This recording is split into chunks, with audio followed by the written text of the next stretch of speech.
Ofelia Peláez de Medellín. La historia pues interesante, la grabación puede que no tenga, sí tiene cierto valor, pero es que la historia es increíblemente, pues yo diría que está dolorosa, ¿no? Resulta que en épocas anteriores las mujeres les era prohibido cantar en las iglesias, pero en las iglesias les gustaba, era la voz delgadita como de mujer. Entonces se creó una cosa que fueron los niños castrados, los castrati, ¿no? Sencillamente les quitaban los testículos, pero aquí viene la historia triste, porque eso desató, duró 2 siglos, es que 200 años es mucho tiempo. Entonces la bula fue del Papa, voy a decirles del Papa que fue esto y en el año exacto en que fue esto, empezó en 1589 con el Papa Sisto V. Entonces, no, es que hay que tener que sean las voces de los niños los que canten en los coros, porque las mujeres no pueden entrar a los coros. Entonces, a los niños, sobre todo en Italia, los castraban, no había anestesia, entonces dicen que los sentaban 2 o 3 días a que sus testículos estuvieran en leche, es decir, como cosas rudimentarias para que no fuera muy dolorosa pues la castración del pobre muchacho.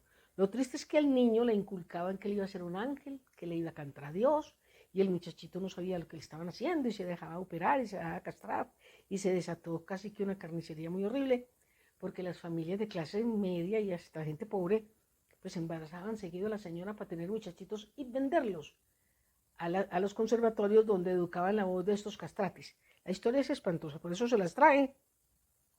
Entonces, en las familias cuando nacía una niñita, pues el señor se enojaba porque entonces ese no podía ser castrati y ellos cogían una configuración como un andrógino, no era como el cuerpo, la musculatura del hombre.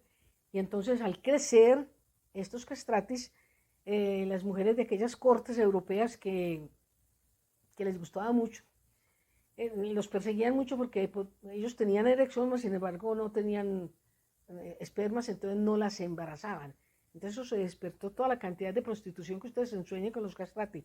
Hubo muchísimos. El más famoso fue Farinelli, e inclusive hace unos pocos años hicieron la película que se llama Farinelli. De pronto la buscan por ahí en las redes. Y Farinelli que fue el mejor, pues el mejor castrati. Ellos cuando ya crecían, póngame un hombre de 25 o 30 años con voz de niño, pero una voz muy rara, como de contratenor, no era propiamente de un niño. Es un color de voz tan hermoso y tan diferente que cuando fueron a hacer esta película, Farinelli, cogieron 3 voces, digamos, el Ave María de Schubert cantado por una soprano, por una mezzosoprano, por un niño y por un contratenor. Y todas estas voces las mezclaron para así tratar de sacar una voz la más posible parecida a la voz del castrado. Este Farinelli se fue para España y allá el rey se embobó con él. Él era el que mandaba a España, dominaba la corte, hacía lo que le daba pues casi que la gana. Más sin embargo, no fue, ese fue el más famoso, pero llegó uno que fue Alejandro Moreschi, que no fue el mejor, pero fue el último. Entonces Alejandro Moreschi alcanzó a llegar hace ciento y piquito de años, a principios del siglo XX, cuando ya había grabación. A pesar de que hay grabación acústica, porque todavía no teníamos pues energía eléctrica, logró hacer unas grabaciones, Alejandro Moreschi logró que su voz de tenor quedara grabada.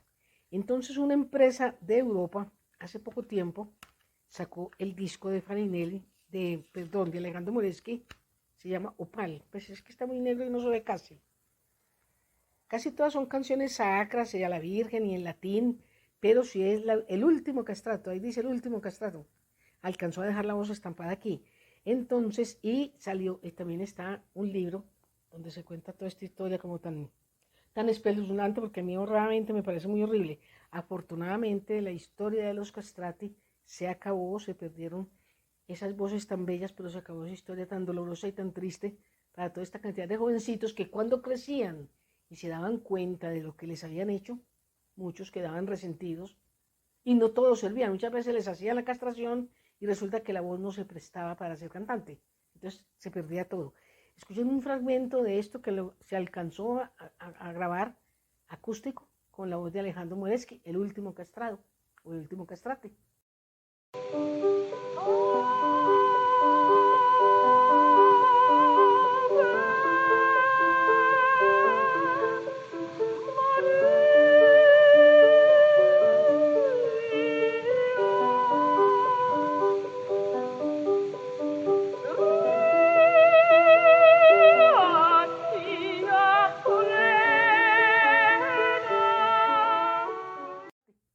y les habló Ofelia Peláez.